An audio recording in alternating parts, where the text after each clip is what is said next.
হার্টে রিং পরানো হয়েছে। ডিপিএল ম্যাচের সময় হার্ট অ্যাটাক করা তামিম ইকবালকে। বিকেএসপিতে ডিপিএল এর ম্যাচ খেলতে গিয়ে গুরুতর অসুস্থ হয়ে পড়েন বাংলাদেশ ক্রিকেট দলের সাবেক অধিনায়ক তামিম ইকবাল। ইতোমধ্যে তাকে ঢাকায় নিয়ে আসার জন্য হেলিকপ্টার পাঠানো হয়েছে।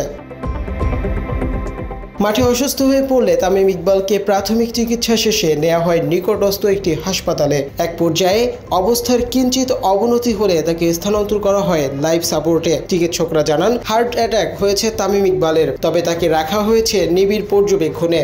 সোমবার ঢাকা প্রিমিয়ার লিগের একটি ম্যাচ খেলতে বাংলাদেশ ক্রীড়া শিক্ষা প্রতিষ্ঠান বিকেএসপিতে অবস্থান করেছিলেন জাতীয় দলের সাবেক অধিনায়ক। মাঠে ফিল্ডিং করার সময় অসুস্থতা অনুভব করলে তিনি মাঠ থেকে উঠে কিছুক্ষণ বিশ্রাম নেন, এরপর আবারও নামেন ফিল্ডিং করতে। তখনই ঘটে অনাকাঙ্ক্ষিত এ ঘটনা। এদিকে তামিমের অসুস্থতার খবরে স্থগিত করা হয়েছে বিসিবির আজকের বোর্ড সভা। দুপুর 12টায় এ বোর্ড সভা শুরু হওয়ার কথা ছিল।